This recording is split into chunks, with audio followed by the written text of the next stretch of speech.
함께 하나님의 말씀을 읽겠습니다. 누가복음 7장 11절에서 17절입니다.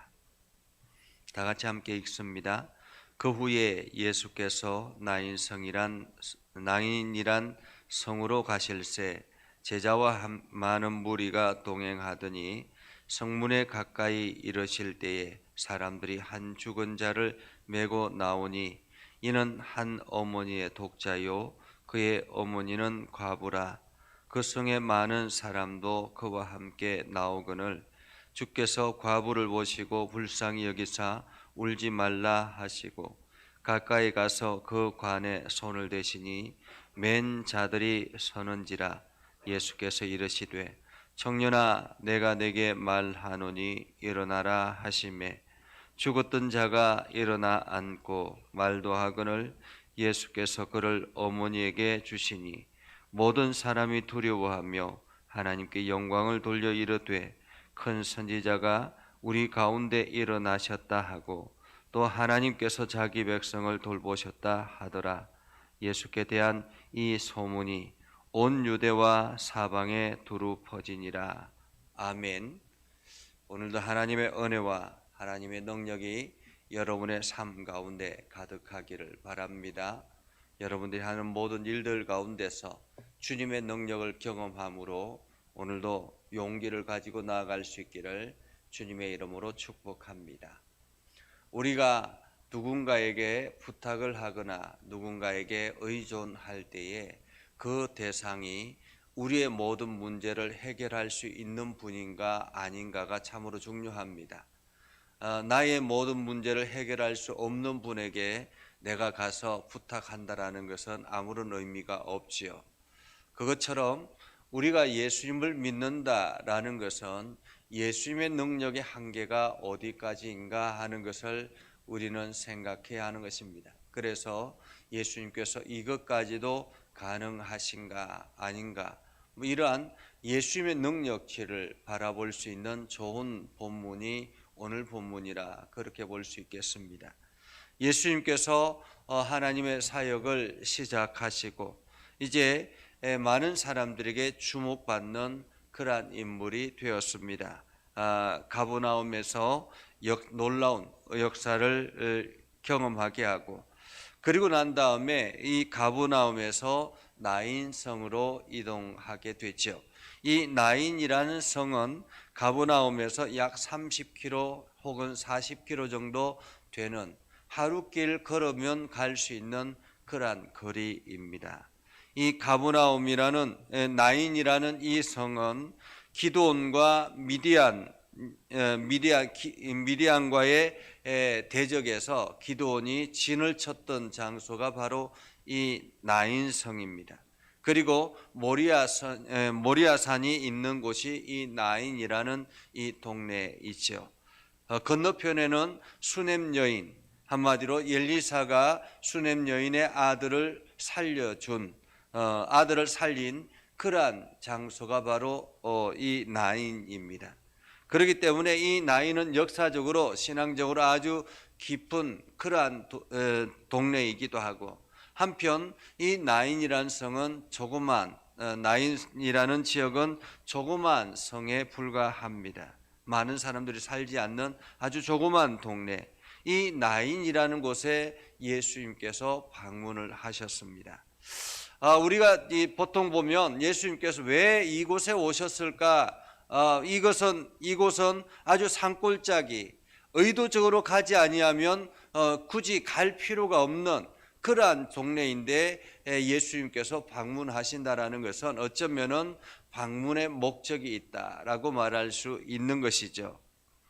이 나인이라는 성에 가까이 가실 때에 마침 그곳에 장례가 일어나 있었습니다. 장례를 치르는 한 무리가 있었습니다. 예수님을 따르는 무리들이 성 안으로 들어가려고 하고 있고 성 안에서는 장례가 일어나서 성 밖으로 무리들이 몰려 나오는 그러한 두 무리가 함께 부딪히는 그러한 장면이 바로 오늘 본문의 이야기라고 말할 수가 있겠죠. 그런데 성 밖으로 나오는 그 무리는 오늘 성경에 보면 한 죽은 자를 메고 오거늘 이렇게 말하고 있습니다. 그 무리는 장례를 치르고 있는 무리였습니다. 유대인들에게는 유대인들의 장례, 우리도 뭐 예전에는 마찬가지였죠. 사람이 죽으면 이게 상여를 메고 이게 그 동네 밖으로 나가서 이게 무리들이 가서 울면서 이렇게 상여를 메고 산이나 이런 곳에 매장을 하지 않습니까? 그것처럼 유대인들도 마찬가지입니다. 죽은 시체를 성 안에 둘 수가 없습니다.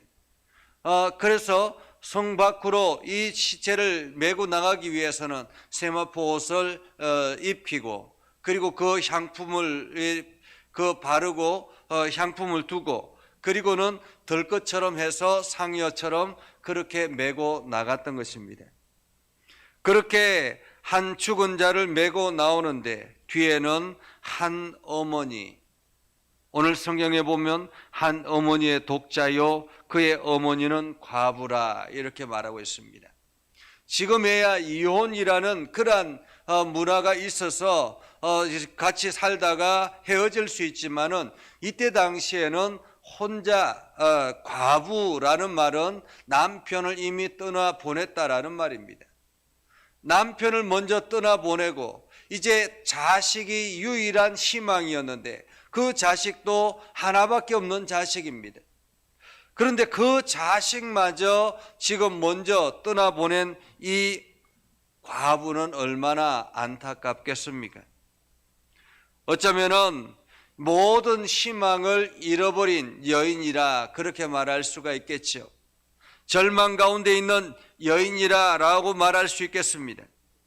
한마디로 청년, 이 죽음을 가지고 이 죽어 있는 이 청년도 죽었지만은 어쩌면은 이 여인도 희망을 잃어버린 한마디로 죽은 여인과 같은, 오늘 이 장례에는 죽음을 경험한 두 명의 사람이라고 볼 수 있는 것입니다.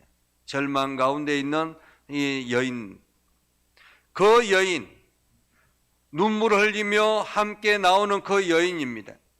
그런데 예수님께서 그 과부를 보시고 불쌍히 여기사 울지 말라 이렇게 말하죠. 불쌍히 여기사 울지 말라.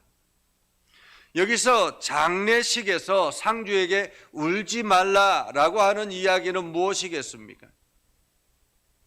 당연히 울음이 나오고 지금 이 상황 가운데서 울 수밖에 없는 그러한 상황에서 울지 말라라는 것, 예수님께서 말씀하시는 울지 말라라는 것은 지금 이 문제를 내가 해결해 주겠다라는 예수님의 굳은 의지가 있는 것입니다. 절망 가운데 있는 이 여인에게 울지 말라라고 말씀하죠. 그리고는 가까이 가서 그 관에 손을 대시니 맨 자들이 서는지라.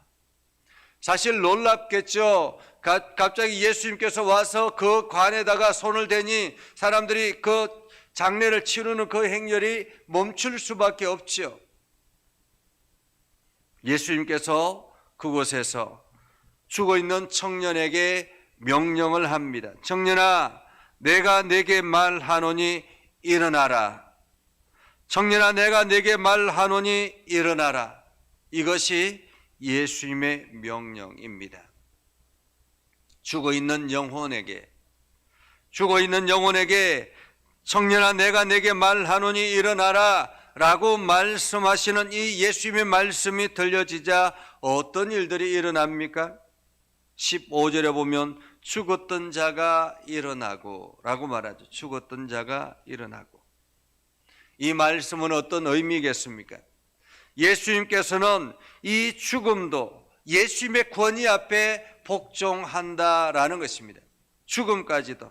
우리가 이 세상에서 최고의 능력이라면 죽은 자를 살리는 능력, 우리가 아무리 과학이 발달되고 엄청난 어떤 일들이 일어난다 할지라도 죽음을 다시 되돌릴 수 있는 사람이 어디에 있겠습니까? 아무리 의술이 발달한다 할지라도 생명이 끝난 그 사람을 살릴 수 있는, 죽음을 되돌릴 수 있는 사람이 어디에 있겠느냐라는 말입니다. 한마디로 이 죽음의 명령을 할 수 있는 권위는 오로지 하나님밖에 없다라는 것을 오늘 말씀하고 있죠. 오늘 청년아 내가 내게 말하노니 일어나라 말씀하실 때에 죽었던 자가 일어나고 앉고 말도 하거늘 완전히 살아났다라는 말입니다. 하나님께서 이 땅을 창조하실 때 사람의 혈구로 사람의 형상을 만드시고 그 코에 생기를 불어넣으시고 하나님께서 그 사람에게 일어나게 하셨던 것처럼 생명을 부여해 주신 하나님께서 다시 그 생명을 회복하게 하시는 놀라운 역사를 우리는 경험하게 되는 것입니다. 우리가 믿는 예수 그리스도, 그분은 바로 생명을 주관하시는 하나님이십니다. 생명을 주관하시는 하나님, 생명을 거둬가시기도 하시고 생명을 다시 일으켜 세우기도 하시고, 그래서 생명의 주권자는 주님밖에 없다라는 것을 우리에게 말씀하고 있습니다.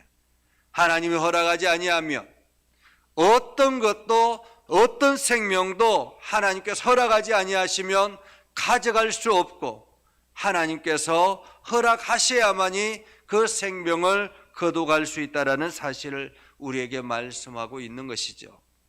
오늘 우리의 삶의 주관자도 하나님이다라는 사실을 우리는 기억해야 합니다. 그래서 그 하나님 앞에 우리는 기도하고, 그 하나님 앞에 우리의 인생을 맡기고, 그 하나님 앞에 우리의 모든 것을 맡기는 것입니다. 오늘 생명의 주권자 되신 예수님을 사람들이 만나고 난 다음에 어떻게 합니까? 모든 사람이 두려워하며 하나님께 영광을 돌려 이르되 큰 선지자가 우리 가운데서 일어나셨도다 하고, 또 하나님께서 자기 백성을 돌보셨더라 라고 고백하고 있는 것이죠. 하나님께서 자기 백성을 돌보셨더라. 사실 우리가 하나님의 능력을 경험하고, 우리가 하나님의 말씀을 경험하고, 그리고 세상 사람들에게 하나님의 능력을 보여주는 것, 그 이유는 무엇입니까? 하나님께서 당신의 백성들을 돌보신다라는 것을 주변 사람들이 알게 되는 것입니다. 오늘 내가 믿음에 굳건하게 서서 믿음의 사람으로 살아갈 수 있는 것, 그것은 바로 하나님의 능력을 세상 사람들에게 보여주기 위한 하나님의 방법이라는 것입니다. 우리는 흔히 축복의 통로라고 말하죠. 축복의 통로라는 말은 하나님께서 나에게 복을 주시고, 그리고 이 복을 세상 사람들에게 흘러보내면서 하나님의 능력, 하나님께서 당신의 백성들을 돌보신다는 사실을 세상 사람들이 알게 되는 것입니다. 그것을 통해서 주의 복음이 선포되어지고 하나님 나라가 세워지고 하나님께 영광이 되어지는 것이죠. 오늘 죽은 자가 살아나는 이 광경을 보면서 사람들이 하나님께서 자기 백성을 돌보셨더라, 하나님께서 자기 백성을 돌보셨더라, 이렇게 고백하더라라는 거죠. 오늘 이 말씀을 통해서 우리가 알 수 있는 것은 하나님께서 자기 백성을 돌보신다라는 것입니다.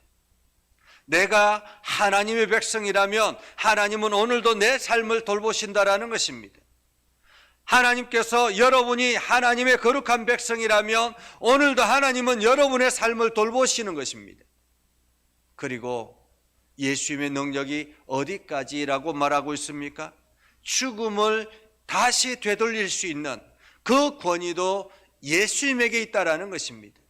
우리의 생명의 주권자 되시는 주님, 그 주님 앞에 오늘도 머리 숙여 기도하는 것입니다. 그 주님 앞에 우리의 인생을 맡기는 것입니다. 그래서 오늘도 주님의 선한 뜻대로 나아가게 하여 주옵소서라고 함께 기도하는 것이죠. 오늘도 주님의 영광이 우리의 삶을 통해서 드러나게 하옵소서라고 기도하는 것입니다. 그래서 오늘도 여러분들이 그 주님 앞에 여러분 자신을 온전히 맡기고, 오늘도 주님이 행하시는 그 일들을 경험하며 주님께 모든 것을 맡기며 나아가는 복된 삶을 살아갈 수 있기를 예수님의 이름으로 축복합니다. 기도하겠습니다. 거룩하신 아버지 하나님, 은혜를 감사합니다.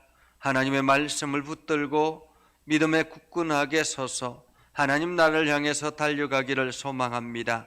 오늘도 예수님께서 행하신 이 놀라운 역사를 보면서 예수님께서 생명의 주권자 되시고 죽은 자를 다시 되돌릴 수 있는 능력이 있음을 우리는 경험하게 됩니다. 하나님, 오늘도 우리의 생명의 주권자 되신 주님 앞에 우리의 모든 것을 맡기고 주님의 선한 때때로 나아가기를 소망합니다. 하나님, 오늘도 우리의 삶을 일으켜 주시옵소서.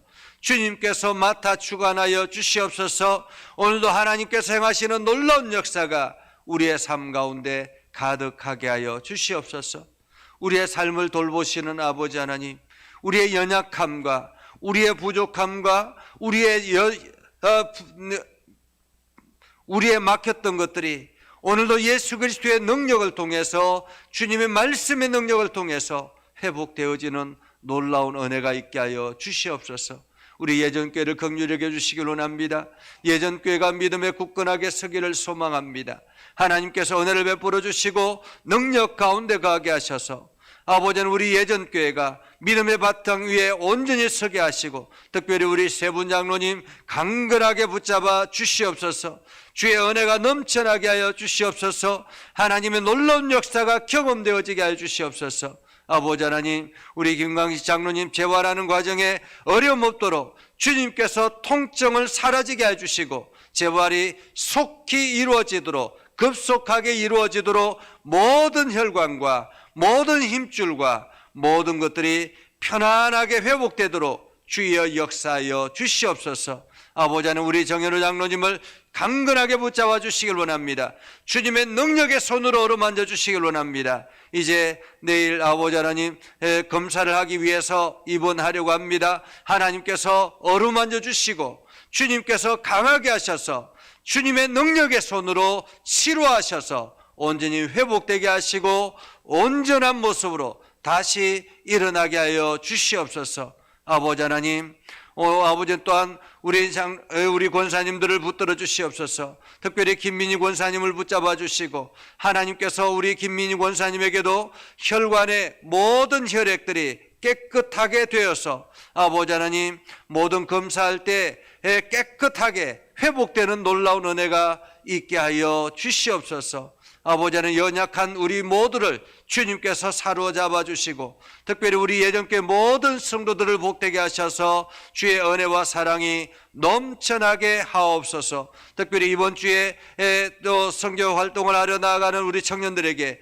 하나님의 놀라운 은혜를 부어주시고 하나님의 크신 사랑 가운데 가게 해주시옵소서. 우리 정다희 집사님 선교 헌금을 합니다. 하나님께서 그 가정을 복되게 하시고 하나님께서 형통하게 하시고 그 가정에 하는 모든 일들마다 아름다운 열매들로 나타나게 하셔서 하나님 나라를 꿈꾸며 나아가는 귀한 심령들, 그 가정을 아름답게 하여 주시고 특별히 이 예물을 통해서 선교 현장에 하나님의 놀라운 역사가 나타나게 하옵소서. 예수님의 이름으로 기도드리옵나이다. 아멘. 이제는 우리 구주 예수 그리스도의 은혜와 하나님 아버지 극진하신 사랑과 성령님의 감화 감동, 역사, 위로, 교통하시며 은혜가 오늘도 주의 말씀 안에 있는 믿음의 백성들 위해 하는 모든 일들 위해 영원토록 함께 하옵시기를 간절히 축원하옵나이다. 아멘.